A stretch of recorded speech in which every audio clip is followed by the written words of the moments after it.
توكل عليه ونعوذ بالله من شرور أنفسنا ومن سيئات أعمالنا من يهده الله فلا مضل له ومن يضلله فلا هادي له وأشهد أن لا إله إلا الله وحده لا شريك له وأشهد أن سيدنا وسندنا ونبينا ومولانا محمدا عبده ورسوله صلى الله تعالى عليه وعلى آله وأصحابه وبارك وسلم تسليما كثيرا أما بعد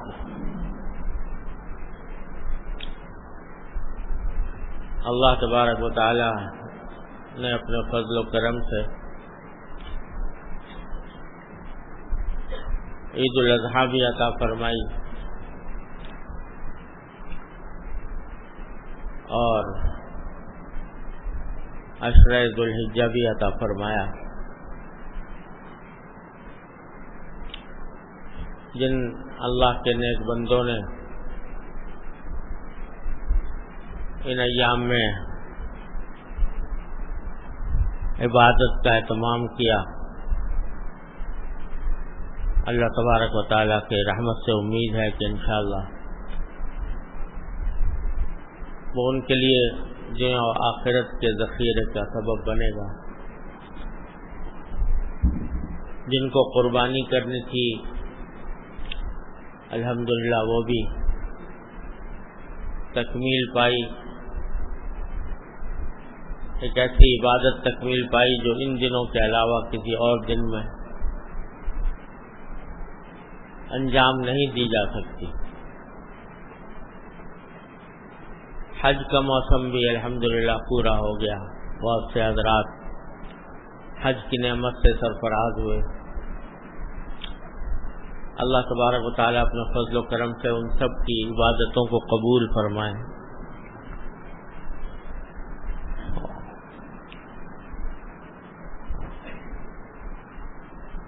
جب قربانی کی جاتی ہے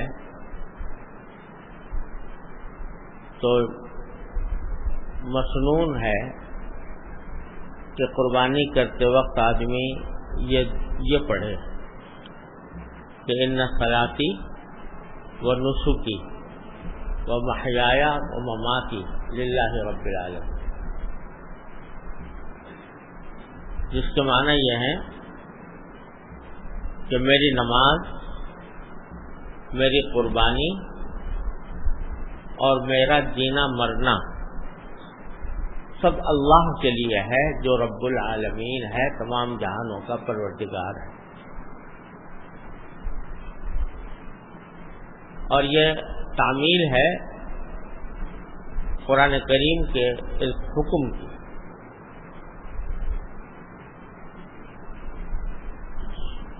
جس میں اللہ تبارک و تعالی نے ارشاد فرمایا قل ان صلاتی و نسکی و محیایا و مماتی للہ رب العالمین، یہ کہو، کہنے کا حکم دو،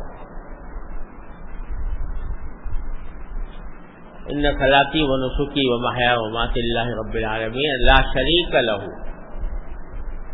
بذلک امرت وانا اول المسلمین۔ یہ کہنے کا حکم ہے اور حضور نبی کریم سرور عالم صلی اللہ علیہ وسلم سے منقول ہے کہ جب قربانی فرماتے تو یہ کلمات ادا فرماتے۔ تو اس کے یہ جو جملہ کہلوایا گیا ہے ہم سے اور آپ سے، یہ خالی از علت نہیں، یہ بیکار نہیں، کوئی سبق دینے کے لیے کہلوایا گیا۔ اور اس کے ظاہری معنی تو بالکل واضح ہیں کہ میری نماز بھی اللہ کے لیے، میری قربانی بھی اللہ کے لیے، یعنی میں یہ عبادتیں خالص اللہ تبارک و تعالی کی رضا جوئی کے لیے کر رہا ہوں، کوئی اور دنیاوی مقصد نہیں ہے، ریاکاری مقصود نہیں، نام و نمود مقصود نہیں، اللہ ہی کے لیے کر رہا ہوں۔ تو یہ تو تقریباً ہر مسلمان جانتا ہے کہ بھئی عبادت وہی اللہ تعالیٰ کے ہاں قابل قبول ہوتی ہے جو اللہ کے لیے کی جائے، اللہ تعالیٰ کی خوشنودی کے لیے کی جائے۔ دکھاوے کے لیے کرے گا آدمی تو اس کے اللہ تعالیٰ کے ہاں ایک حبہ برابر بھی کوئی قیمت نہیں ہے، بلکہ الٹا نقصان۔ ریاکاری بہت بڑا سخت گناہ ہے۔ تو ایسی چیزیں ریاکاری کے جو اچھے خاصے عمل کو بھی نہ صرف اکارت کر دیتی ہے بلکہ گناہ بنا دیتی ہے۔ اور ایک حدیث میں تو یہاں تک منقول ہے کہ یہ ریاکاری ایک طرح کا شرک ہے۔ من صلی یرائی فقد اشرک باللہ، جو ریاکاری کے لیے نماز پڑھے اس نے اللہ کے ساتھ شریک ٹھہرا دیا مخلوق کو، کرنا تو کام اللہ کے لیے، مخلوق کے لیے کرنا۔ ومن صام یرائی فقد اشرک باللہ، جو ریاکاری کے لیے روزہ رکھے وہ اس نے اللہ تعالیٰ کے ساتھ کسی کو شریک کر دیا۔ تو یہ بات تو ہر مسلمان جانتا ہے۔ اللہ تعالیٰ اس پر عمل کی بھی توفیق عطا فرمائے، ریاکاری سے بچائے، اخلاص پیدا فرما دے۔ لیکن آگے اللہ تعالیٰ نے دو لفظ اور بڑھا دیے عبادتوں کے ساتھ۔ نماز ریاکاری کے لیے نہ ہو، اللہ کے لیے ہو، سمجھ میں آ گیا۔ قربانی اللہ کے لیے ہو، ریاکاری کے لیے نہ ہو، سمجھ میں آ گیا۔ لیکن آگے فرمائے وَمَحْيَايَ وَمَمَاتِي، میرا جینا بھی اور میرا مرنا بھی اللہ کے لیے ہے جو رب العالمین ہے۔ یہ کیا کہہ دیا کہ جینا اور مرنا اللہ کے لیے؟ عبادت اللہ کے لیے ہے، ٹھیک، قربانی اللہ کے لیے ہے، ٹھیک، نماز روزہ اللہ کے لیے ہے، ٹھیک، جینا اللہ کے لیے کیسے ہوتا ہے اور مرنا اللہ کے لیے کیسے ہوتا ہے؟ یہی سبق دینا مقصود ہے در حقیقت، کہ ایک مومن کی پوری زندگی حقیقت میں وہ اللہ کے لیے ہونی چاہیے۔ اور اللہ کے لیے زندگی ہونے کے دو مطلب ہیں۔ ایک مطلب تو یہ ہے کہ بات صرف اس یہاں ختم نہیں ہوتی کہ تم نے جانور کے گلے پر چھری پھیر دی اور قربانی ہو گئی، ثواب بھی مل گیا قربانی کا اگر تم نے اخلاص کے ساتھ کی تھی، گوشت کا مزہ بھی تم نے اڑا لیا، دعوتیں بھی کر لی، لیکن اللہ تعالیٰ نے اس کا اجر و ثواب بھی تمہیں عطا فرما دیا۔ یہ تو ہے، لیکن آگے جو سبق دیا جا رہا ہے وہ یہ کہ یہ قربانی جو ہم نے تم سے کروائی ہے یہ در حقیقت ایک مظاہرہ ہے اور ایک نمونہ ہے اس قربانی کا جو ہم نے تم سے مطلوب ہے۔ وہ کیا ہے کہ جب زندگی گزارو، زندگی کے معرکے میں داخل ہو اور زندگی کے اندر بے شمار مطالبات، تقاضے، خواہشات، جذبات تمہارے دل میں پیدا ہوں، تو وہاں پر بھی اسی طرح قربانی کرو جس طرح تم نے جانور کی قربانی کی، کہ ہمارا حکم تھا قربان کرنے کا، تم نے جانور کو قربان کر دیا، ہمارے حکم کی اطاعت میں، اس کی تابعداری میں۔ تو اب آگے جب زندگی گزار رہے ہو تو اس زندگی کے دوران بہت سے تقاضے پیدا ہوں گے، دل بہت سی چیزوں کو چاہے گا، لیکن وہ ہم نے منع کر رکھے ہیں۔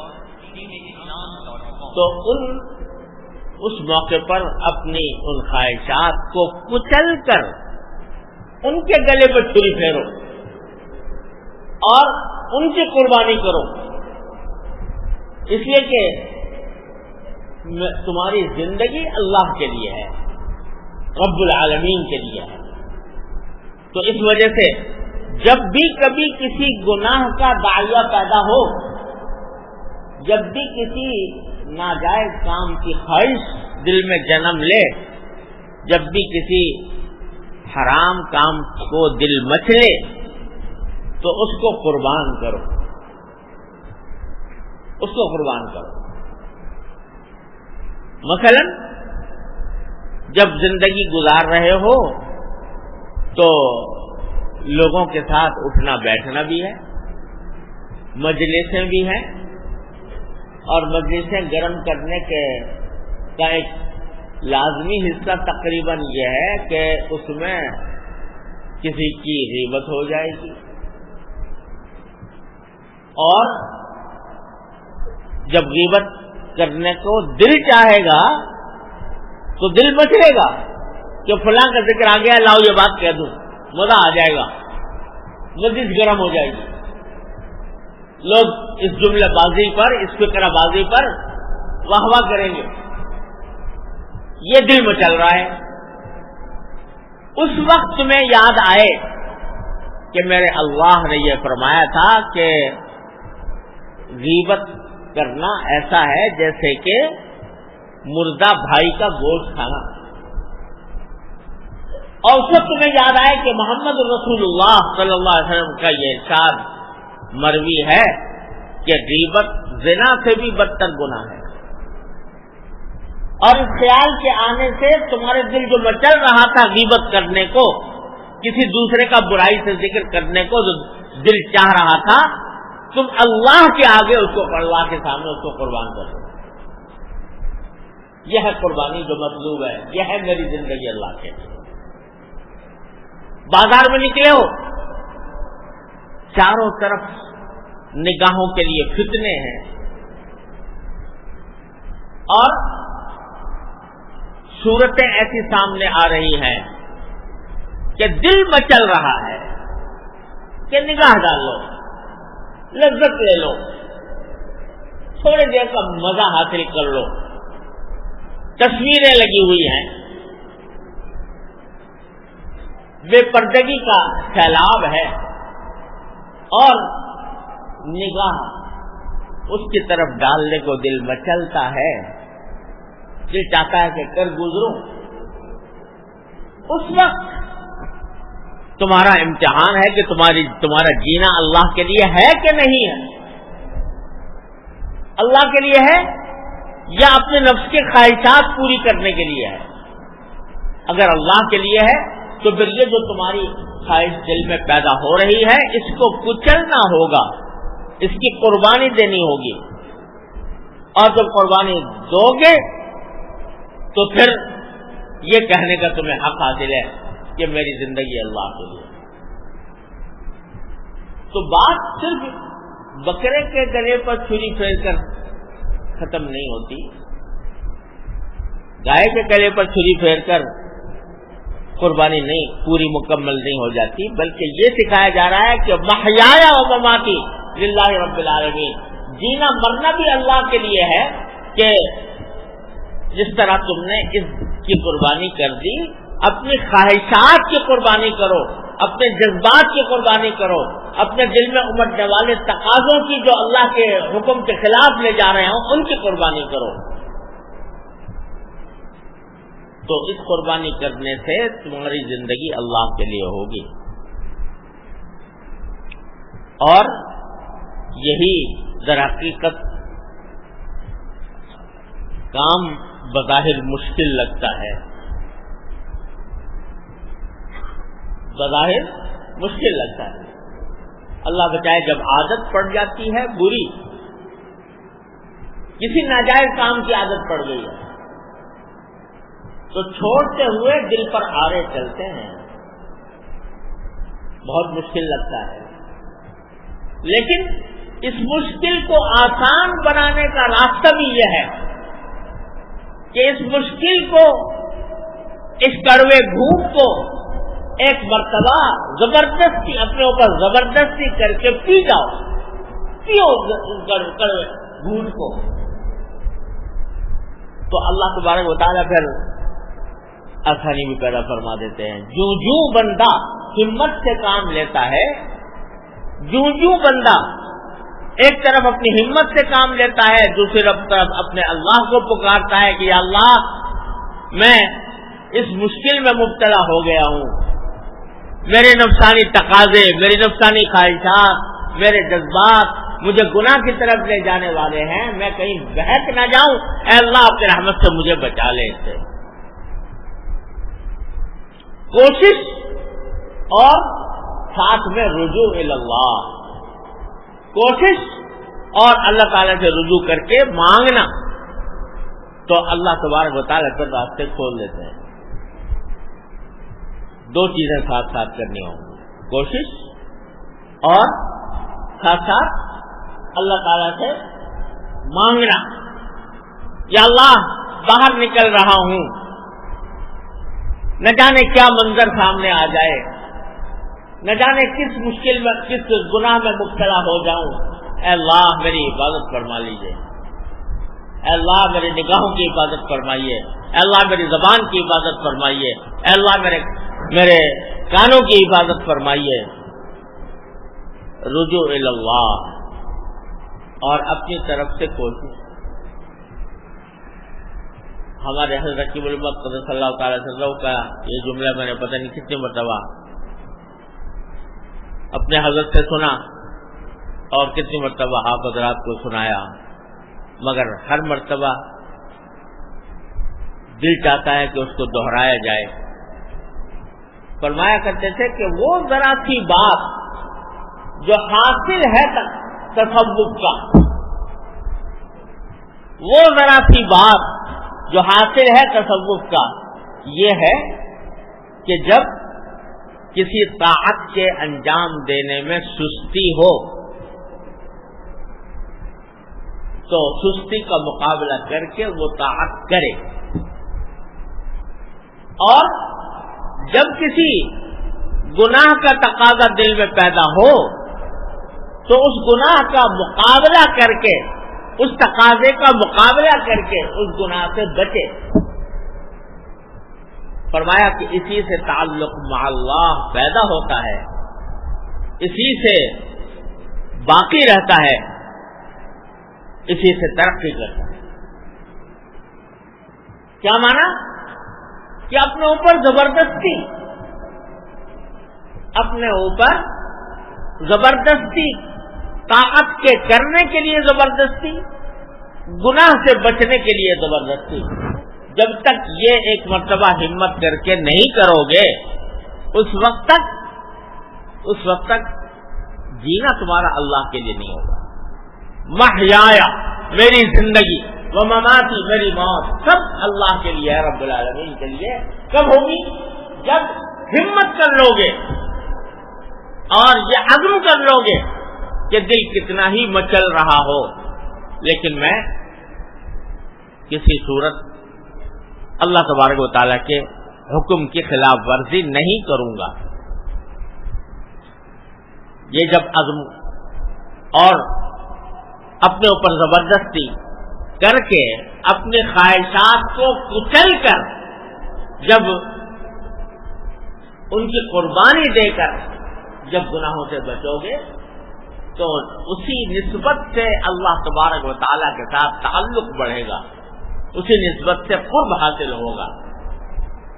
اللہ تبارک و تعالیٰ کو وہ دل بہت پسند ہے جو اس کی طاعت میں ٹوٹے، یعنی وہ خواہشات کی قربانی دے کر آدمی اپنے دل کو توڑے۔ دل تو چاہ رہا تھا کہ گناہ کر لوں، لیکن اللہ تبارک و تعالیٰ کے تصور سے گناہ سے زبردستی کر کے اپنے آپ کو روک لیا۔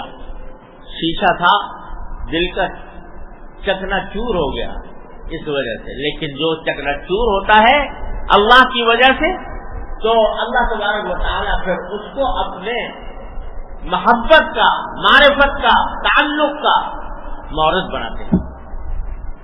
اللہ تعالیٰ کی سنت ہے۔ نہ بچا بچا کے تو رکھ اسے کہ یہ آئینہ ہے وہ آئینہ، نہ بچا بچا کے تو رکھ اسے کہ یہ آئینہ ہے وہ آئینہ، جو شکستہ ہو تو عزیز تر ہے نگاہ آئینہ صاحب۔ یہ تو دل تو بنایا اللہ میں نے، یہ شیشہ اس لیے بنایا کہ یہ توڑا جائے اس کو، یعنی اس کے خواہشات اس لیے پیدا کیے تاکہ کچلی جائے۔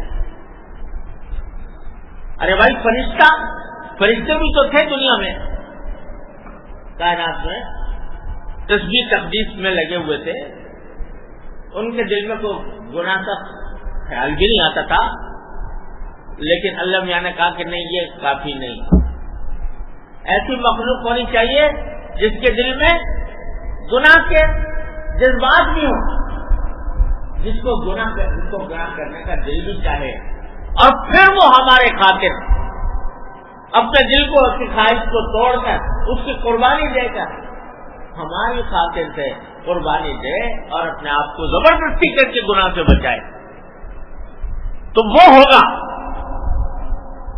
وہ ایسی مخلوق ہوگی کہ فرشتوں سے بھی میں کہوں گا انی اعلم ما لا تعلمون، میں جانتا ہوں تم نہیں جانتے، یہ مخلوق کیسے پیدا کر رہا ہوں، ایسی پیدا کر رہا ہوں کہ یہ گناہ بھی کہ بھی نہ صرف صلاحیت رکھتی ہے بلکہ گناہ کے جذبات اس کے دل میں موجے مارتے ہیں،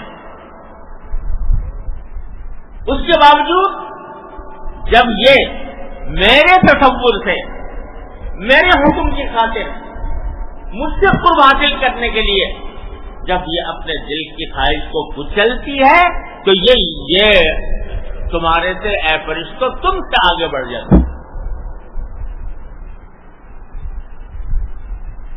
اگر حضرت یوسف علیہ السلام میں انسانی جذبات نہ ہوتے، لقد ہمہ بھی نہ ہوتا، ہمہ بھی نہ ہوتا، کچھ خیالی نہ ہوتا، کوئی تصور ہی نہ آتا گناہ کا، تو کیا فرق، کیا کمال تھا کہ گناہ سے بچ گئے؟ ارے کمال تو اسی ہوا کہ لقد ہمت بھی وہم بہا، خیال آ گیا، لیکن لولا ان رأى برہان ربی، پروردگار کا برہان دیکھ کر رک گئے۔ کس طرح رک گئے؟ کس طرح رک گئے کہ بھاگ کھڑے ہوئے۔ مولانا رومی رحمۃ اللہ علیہ فرماتے ہیں بھاگ کھڑے ہوئے، کیسے بھاگ کھڑے ہوئے کہ معلوم تھا کہ سامنے دروازے پر تالے لگائے ہوئے ہیں زلیخا نے، دروازہ بند ہے، راستہ نکلنے کا ہے نہیں، لیکن یہ سوچا کہ میرے بس میں اتنا ہے کہ بھاگ کر دروازے تک چلا جاؤں، تو اپنے حصے کا اتنا کام کر لوں کہ دروازے تک بھاگ کے چلا جاؤں۔ چلے گئے اور پھر پروردگار کو پکارا، لَإِلَّمْ إِلَّا تَصْرِفْ عَنِّي كَيْدَهُنَّ أَصْبُ إِلَيْهِنَّ وَأَكُن مِّنَ الْجَاهِلِينَ، پکارا تھا اللہ اگر آپ نے مجھ سے یہ ان کا مکر دور نہ کیا تو میں مائل ہو جاؤں گا، جاہلوں میں داخل ہو جاؤں گا۔ پکارا پروردگار، اپنے حصے کا کام کر لیا، دروازے تک پہنچ گئے، اور پھر پکارا اللہ کو کہ اللہ یہاں تک تو میں آ گیا، آگے بچانا آپ کا کام۔ تو کیا ہوا؟ جب بندہ اپنے حصے کا کام کر لیتا ہے تو اللہ میاں اپنے حصے کا کام، دروازے ٹوٹ گئے، تالے ٹوٹ گئے۔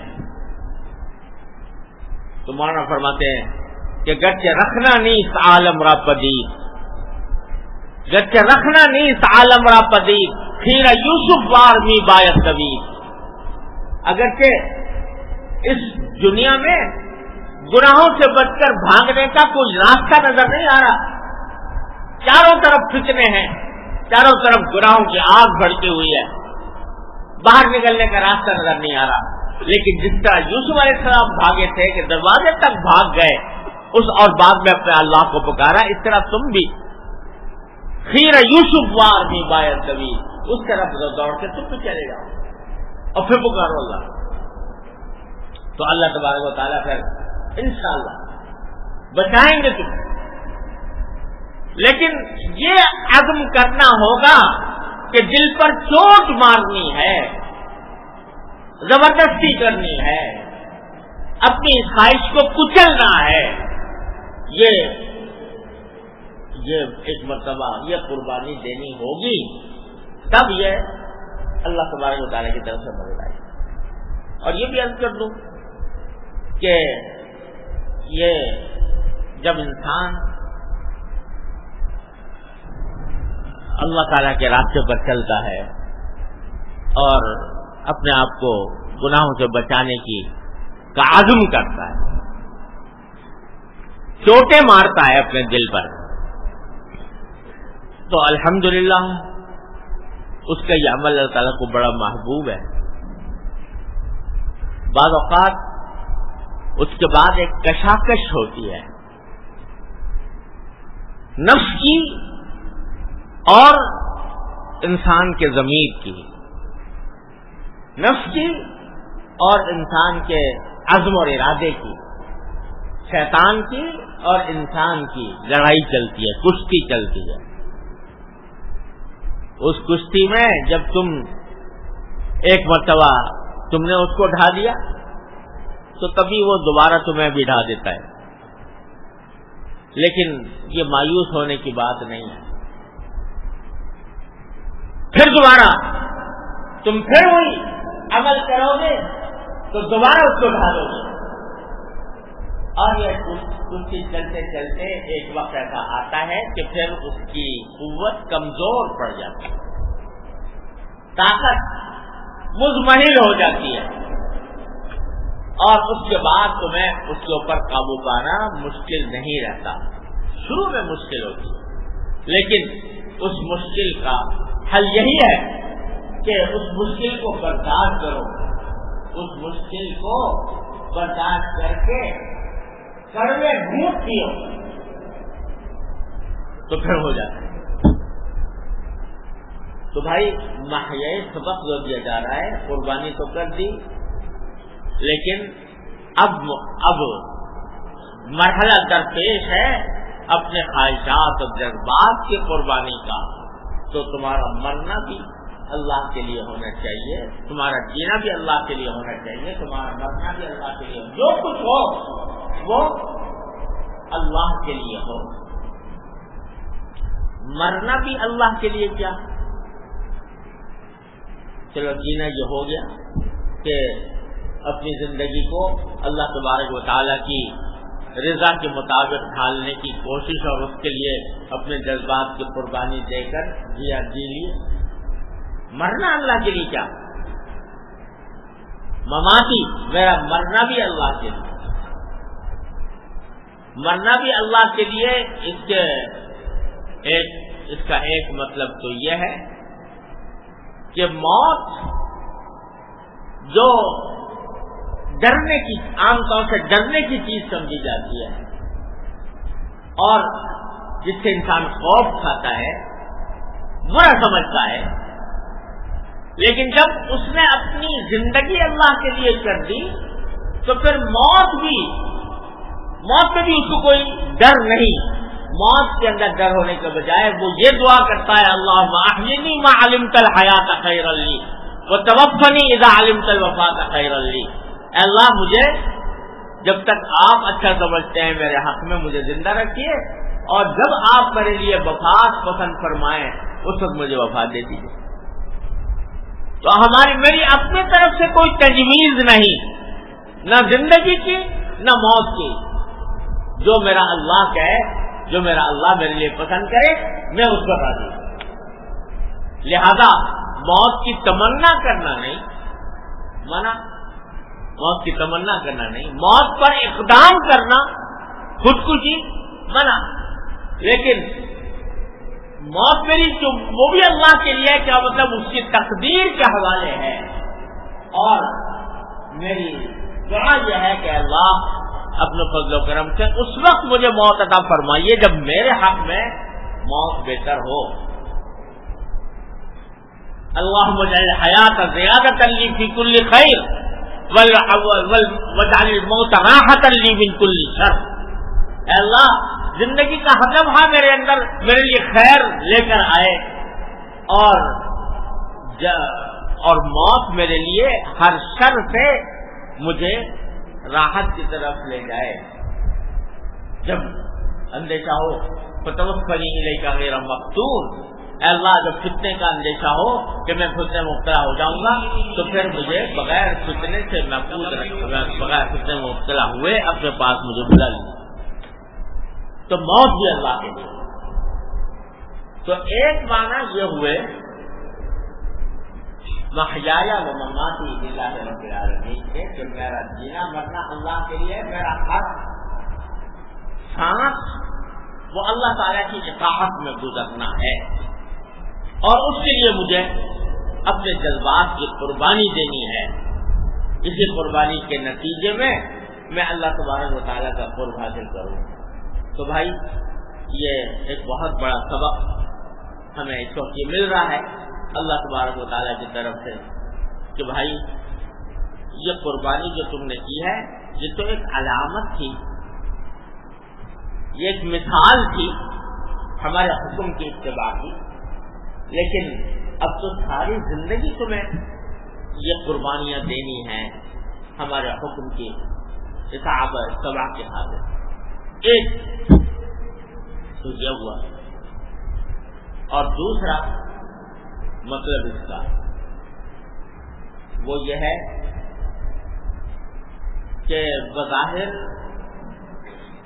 جو کام زندگی کے اندر عبادت نظر نہیں آتے،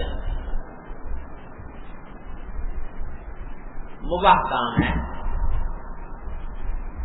سونا جاگنا، کھانا پینا، تجارت کرنا، زراعت کرنا وغیرہ، یہ کام ایسے ہے کہ یہ دیکھنے میں کوئی عبادت نہیں ہے۔ کھانا کھا رہے ہو تو کھانا کھا رہے ہو، اپنے بھوک مٹانے کے لیے کھا رہے ہو، مزہ لینے کے لیے کھا رہے ہو۔ اسی طرح سو رہے ہو تو اپنی جسم کو آرام دینے کے لیے سو رہے ہو، یہ عبادت نہیں ہے، مباحات میں سے ہے۔ لیکن اللہ تبارک و تعالیٰ یہ فرماتے ہیں کہ انہی مباح کاموں کو اگر تم میری رضا کی خاطر انجام دو، میرے محبوب نبی کریم سرور عالم صلی اللہ علیہ وسلم کی سنت کے مطابق، اور میری رضا جوئی کی خاطر یہ کام بھی کرو، تو یہ کام بھی ہم تمہیں عبادت، تمہاری عبادت بنا لیں گے۔ تو تمہارا جینے کا ہر عمل، چاہے وہ کھانا ہو، چاہے وہ پینا ہو، چاہے وہ سونا ہو، چاہے وہ تجارت ہو، چاہے روزی کمانا ہو، کوئی کام ہو، وہ سب ہمارے لیے ہو جائے، وہ سب ہمارے لیے، کھانا بھی میرے لیے، پینا بھی میرے لیے، سونا بھی میرے لیے۔ کیسے؟ نیتیں صحیح کر لو، نیتیں درست کر لو کہ کھانا کھا رہے ہو تو کیا نیت ہو کہ رسول کریم صلی اللہ علیہ وسلم کا ارشاد ان لجسدک علیک حق۔ حضرت عبداللہ بن عمرو بن عاص رضی اللہ تعالیٰ عنہ جو ہے سارے تمام دن اس طرح گزار رہے تھے کہ دن میں روزے تھے اور ساری رات اللہ کی عبادت میں کھڑے ہوئے نماز پڑھ رہے۔ حضور اقدس سرور عالم صلی اللہ علیہ وسلم نے ان سے فرمایا کہ نہیں، ایسا مت کرو، ان لجسدک علیک حق، تمہارے جسم کا بھی تمہارے اوپر کچھ حق ہے، تو لہذا مسلسل روزہ رکھنا یہ ٹھیک نہیں، چھوڑو اگر رکھو چھوڑ کے روزہ رکھو۔ تو آدمی اگر یہ نیت کر لے کہ میں کھانا اس لیے کھاتا ہوں کہ میرے جسم کا مجھ پر حق ہے، اور اس طرح کھاتا ہوں جیسے اللہ تعالی کے محبوب صلی اللہ علیہ وسلم نے کھایا، بسم اللہ الرحمن الرحیم پڑھ کر، اور اللہ تبارک و تعالیٰ کی نعمت کا شکر ادا کر کے، الصائم الشاکر بمنزلۃ الصائم الصابر. تو سارا کھانا بھی کیا ہو گیا؟ عبادت ہو گیا. یہ کھانا بھی اللہ کے لیے ہوگا. اور جب اللہ کے لیے کھائے گا واقعی، اگر واقعی صحیح معنی میں اللہ ہی کے لیے کھا رہا ہے، اللہ ہی کے لیے نیت ہے، تو پھر ضرورت سے زیادہ بھی نہیں کھائے گا. یعنی اتنا بھی نہیں ہوگا کہ اپنے آپ کو چھوڑتا ہی چلا جائے اور خود بیمار ڈال دے اپنے جسم کو، کیونکہ یہ جسم کا حق نہیں ہے، جسم پر ظلم ہے. ارے جسم کا حق تو یہ تھا کہ اتنا کھاؤ جس سے تمہارا جسم صحت مند رہے، لیکن تم نے اگر اتنا کھا لیا کہ اس کو بیماری لاحق ہو گئی جسم کو، تو یہ جسم کا حق کیا تھا؟ وہ یہ تو ظلم ہوا جسم کے اوپر. اور اس کا بہترین طریقہ حضرت حکیم الامت صلی اللہ تعالی عنہ نے بیان فرمایا کہ ہر آدمی کو کھاتے، جب آدمی کھا رہا ہوتا ہے تو کھاتے وقت ایک مرحلہ ایسا آتا ہے جس میں انسان کو دل میں تردد پیدا ہوتا ہے کہ اور کھاؤں یا نہ کھاؤں. آتا ہے کہ نہیں آتا؟ ایسا ایک مرحلہ آتا ہے. جب وہ مرحلہ آئے اس کو چھوڑ دو، اسے چھوڑ دو. تو یعنی یہ جو تردد دل میں پیدا ہو رہا ہے نا، وہ اس لیے پیدا ہو رہا ہے کہ جسم کا جتنا حق تھا وہ تھا آ گیا، وہ ادا ہو گیا. اب جو تردد پیدا ہو رہا ہے وہ اس لیے پیدا ہو رہا ہے کہ یہ آگے کچھ لذت آ رہی ہے، مزہ آ رہا ہے، اس مزے کو اور زیادہ دراز کرنے کو دل چاہ رہا ہے، اور ساتھ میں یہ اندیشہ بھی ہے کہ کہیں اگر اور کھایا تو کہیں نقصان نہ ہو جائے. تو یہ مرحلہ وہ ہے جہاں پر کے چھوڑ دینا چاہیے. تو یہ کھانا بھی کیا ہو گیا؟ اللہ کے لیے. پانی پیو اللہ کے لیے، کہ اللہ تعالیٰ کی نعمت سمجھ کر اس کا شکر ادا کر کے الحمدللہ کہہ کر. حضرت حاجی صاحب علیہ کی بات حضرت حکیم الامت قدس اللہ تعالیٰ سرہ نے بیان فرمائی کہ حضرت فرماتے تھے کہ جب پانی پیو تو خوب ٹھنڈا پیا کرو، تاکہ جسم کے روئیں روئیں سے الحمدللہ نکلے. تو آدمی جب شکر ادا کر کے پی رہا ہے تو یہ پینا بھی اللہ کو. سو رہا ہے تو اس لیے کہ رسول کریم صلی اللہ علیہ وسلم نے فرمایا تھا ان لعینک علیک حقا، تمہاری آنکھ کا بھی حق ہے، تو اس لیے سو رہا ہے. غرض صبح سے لے کر شام تک کی زندگی میں کوئی فعل ایسا نہیں ہے جس کو اچھی نیت کر کے عبادت نہ بنایا جا سکے. تو اس لیے محیایا مماتی للہ رب العالمین کے معنی یہ ہوئے کہ جو کچھ بھی میں کروں گا دنیا میں اپنی زندگی میں، چاہے بظاہر وہ دیکھنے میں عبادت نہ ہو لیکن وہ اللہ ہی کے لیے. اور میرے حضرت والا حضرت عارف قدس اللہ تعالیٰ سرہ، اللہ تعالیٰ ان کے درجات بلند فرمائے، بار بار یہ ہمیں نصیحت فرمایا کرتے تھے. اتنی مرتبہ فرمائی اور فرماتے ہی رہے کہ شرم آ گئی. وہ یہ فرماتے تھے کہ روزانہ صبح کو فجر کی نماز پڑھنے کے بعد جو مسنون دعائیں ہیں نماز کے بعد کی، وہ کرنے کے بعد یہ کہہ لیا کرو، یہ نیت کر لیا کرو، ان صلاتی و نسکی و محیای و مماتی للہ رب العالمین. یہ پڑھ کر دل میں نیت کر لو کہ یا اللہ آج جو کام کروں گا صبح سے لے کر شام تک، جو کام بھی کروں گا وہ آپ کے لیے کروں، آپ کو راضی کرنے کے لیے کروں. کوئی روزی کماؤں گا تو آپ کی حکم کے مطابق اور سنت کے مطابق کروں. کھاؤں گا تو آپ کے رضا کے مطابق سنت کے مطابق کھاؤں گا. پیوں گا تو آپ کے رضا کے مطابق اور سنت کے مطابق پیوں گا. جو کام کروں گا وہ اللہ آپ کے لیے ہوگا. اور تھوڑا سا ہر ایک آدمی تصور بھی کر لے کہ آج دن بھر میں مجھے کیا کیا کرنا ہے. طالب علم ہے تو یہ نیت کرے کہ یا اللہ میں جو کچھ پڑھوں گا وہ آپ کو راضی کرنے کے لیے پڑھوں. استاد ہے تو یہ نیت کر لے یا اللہ جو کچھ پڑھاؤں گا وہ آپ کو راضی کرنے کے لیے پڑھاؤں. کوئی تاجر ہے تو یہ نیت کر لے کہ جو تجارت کروں گا اے اللہ آپ کے حکم کے مطابق اور آپ کے رضا جوئی کے خاطر سنت کے مطابق کروں گا. اور جس کا جو دن میں واقعات پیش آنے والے ہیں ان سب میں اچھی نیت نکالو اور اچھی نیت نکال کر اس کو مستحضر کرو اور یہ کہو کہ ان صلاتی و نسکی و محیایا و مماتی للہ رب العالمین. یہ صبح کو اللہ کے یہاں سے ایک پیمان کر لو, پیمان وفا. یہ پیمان وفا ہے, وفا کا پیمان کہ اللہ میں آپ کا بندہ ہوں تو میں آپ کے بندے کے ہونے کے ناطے یہ ارادہ کرتا ہوں, یہ نیت کرتا ہوں جو کچھ کروں گا آپ کی رضا کے لیے کروں.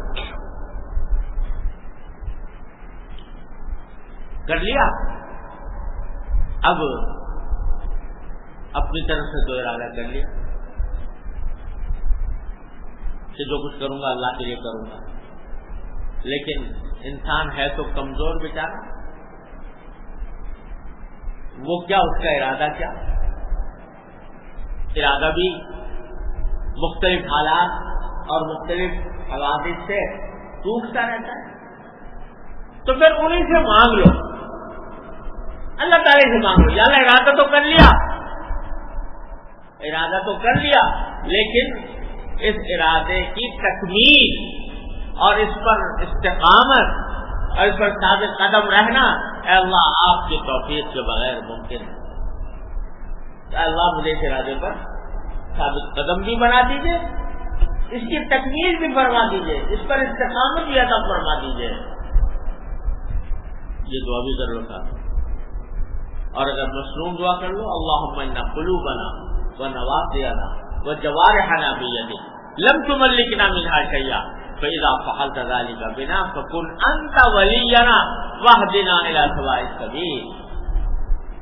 یا اللہ میں نے کہہ تو دیا لیکن کر نہیں سکتا جب تک آپ کی توفیق نہیں ہوگی, تو آپ میرے ولی بن جائیے اور مجھے اس راستے کی ہدایت کر.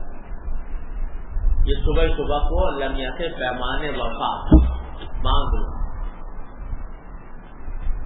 انشاءاللہ جب یہ پیمان وفا باندھا تو اس کی برکات ظاہر ہوں گی,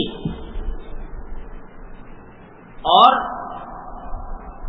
جب وقت آئے جس کام کا تو اس میں نیت کا استعداد بھی کرنے کی کوشش کریں. رات کو جب سونے لگو تو ذرا سا جائزہ لے لو. صبح کے وقت میں نے اللہ تبارک و تعالیٰ سے ایک پیمان وفا باندھا تھا, تو سارے دن اس پر کتنا عمل ہوا, جتنا ہو سکا اللہ تعالیٰ کا شکر ادا کرو. اللہم لک الحمد لک الشکر, اللہ آپ کو توفیق دی, آپ کا فضل ہے, آپ کا کرم ہے, میں شکر ادا کروں. اور جہاں کہیں پھسل گئے یا غفلت ہو گئی اس پر استغفار کر دو. یا اللہ فلاں جگہ پھسل گیا, فلاں جگہ غفلت ہو گئی, اے اللہ اب جو تم لوگ کرم سے معاف فرما دیجیے, کل سے پھر دوبارہ یہی کام کروں گا.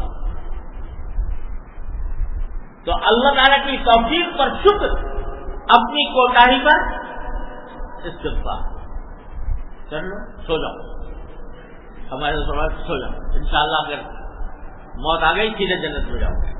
ہمارے فرمایا کرتے تھے کہ اگر یہ سب کام کر کے اور رات کو شکر ادا کر کے اور جو کچھ غلطیاں کوتاہیاں ہوئی ان پر استغفار توبہ کر کے سو جاؤ اگر رات کو نیند میں موت آ گئی تو فرمایا کرتے سیدھے جنت میں جاؤ گے.